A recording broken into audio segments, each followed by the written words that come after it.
اور کرم سے نبی کریم صلی اللہ علیہ وسلم کے صدقے میں ہم نے ایک ارادہ کیا کہ ہمارے کارواں سے کوئی بھی ساتھی آئے اور کھڑا ہو، اور میں وہ والا انسان نہیں ہوں کہ جو کہتے ہیں نا کہ میم زرما و ہار سے زما. میں نے بار اپنے بزرگوں کی جو میرے سے آس پاس پہ کھڑے ہیں میری لیفٹ سائڈ پہ، اور اس طرح مطلب جتنے میرے کارواں کے میرے مشران دوست تھے، میں نے ان کو عرض کیا کہ یار آپ میں سے کوئی بھی آ جائے تو یہ PK82 کا الیکشن کر لیتے ہیں، اور انشاءاللہ میں ان کے ساتھ اپنی جانی مالی سپورٹ کروں گا.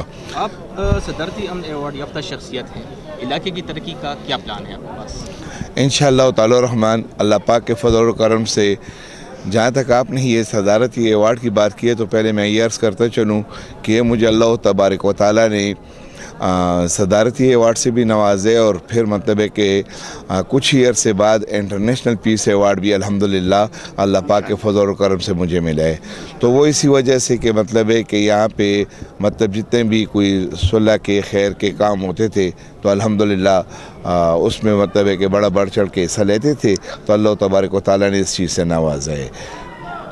اور یہ آپ نے ایک تاریخ رقم کر دی ہے، جو جیت آپ کو ملی ہے. یہاں پہ بہت اچھی پارٹی کھڑی تھی، آپ آزاد حیثیت سے ماشاءاللہ الیکشن جیتے ہیں. کیا راز ہے آپ کی اس کامیابی کا؟ دعا، میرے پیچھے دعا ہے. میں مطلب ہے کہ میری اپنی کوشش یہ ہوتی ہے کہ میں کسی کی دل آزاری نہ کروں، اور انسان ہوں، غلطی ہوتی ہے. اگر میرے سے کہیں غلطی ہو گئی ہے تو میں مطلب ہے کہ اس کی دہلیز پہ جا کے مجھے احساس ہوئے تو میں جا کے مطلب اس کی دہلیز پہ جا کے اس سے معافی مانگی ہے. اگر کسی کے خلاف میرے سے کوئی غلطی ہو گئی ہے، انسان ہے، ہوتی ہے مجھ سے بھی، لیکن الحمدللہ یہ اللہ پاک کی مدد اور دعا کے علاوہ کچھ بھی نہیں ہے. ملک صاحب، آپ MPA منتخب ہوئے ہیں، پشاور کی ترقی کا کیا پلان ہے؟ انشاءاللہ تعالی رحمان، دیکھو میری عرض یہ ہے کہ سب سے پہلے تو ہم نے انشاءاللہ تعالی رحمان اللہ تبارک و تعالی نے جیسے خط پہ نبوت پہ کام لیے ہے، اور اللہ تبارک و تعالی تاحیات زندگی لیتا رہے. پھر اس کے بعد انشاءاللہ تعالی رحمان جو ہے یہ یہاں پہ ایک بے روزگاری کا بہت بڑا ایشو ہے پشاور میں، اور خاص کر میرے PK82 میں.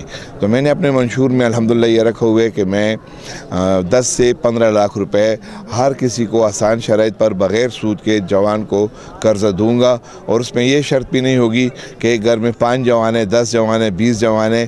انشاءاللہ جتنے لوگوں نے اپلائی کیا، جتنے شناختی کارڈ بھی اس گھر میں موجود ہوئے، ان سب کو وہ قرضہ ملے گا تاکہ اپنے لیے رزق حلال کما سکے. ملک صاحب، یہاں پہ مختلف پارٹیوں کی حکومت رہی ہے، لیکن وہ خیبر پختونخوا کو ترقی نہ دے سکی.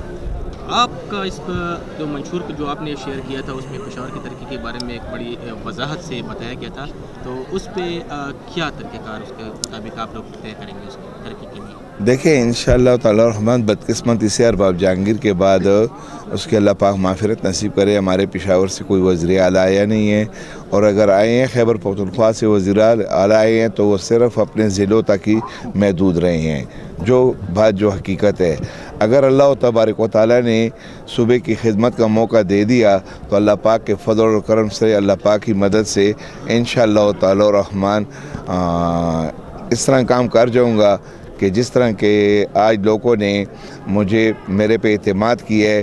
میں مطلب ہے کہ کوئی سیاسی پارٹی کی سپورٹ مجھے نہیں تھی، یا کوئی مطلب ہے کہ میں پہلے MPA MNA یا سینیٹر نہیں رہا، وزیر بشیر کوئی بھی نہیں رہا، لیکن اللہ تبارک و تعالیٰ کا رحم اور کرم کہ ہماری ذاتی طور پہ جو خدمات تھی تو وہ الحمدللہ اس عوام کے سامنے تھی. تو انشاءاللہ تعالی رحمان اگر اللہ نے موقع دے دیا تو انشاءاللہ تعالی رحمان کے صوبے کی حالت بڑی بہتر کر کے رکھوں گا. سر، PK82 کا الیکشن آپ جیتے ہیں تو PK82 کے عوام کو کیا پیغام دینا چاہیے؟ PK82 کے عوام کا سب سے پہلے تو میں شکریہ ادا کرتا ہوں کہ جتنے میرے بھائی بہنیں بزرگ میری مائیں نکلی ہیں انہوں نے ووٹ دیے اور مجھ پہ اعتماد کیے. اور پھر میں یہی ان کو کہوں گا کہ انشاءاللہ تعالی رحمان آپ کے مسئلے جو ہیں میرے PK82 کے پشاور کے، انشاءاللہ تعالی رحمان میری حد الوصل کوشش ہوگی کہ میں ان کی دہلیزوں پہ حل کروں.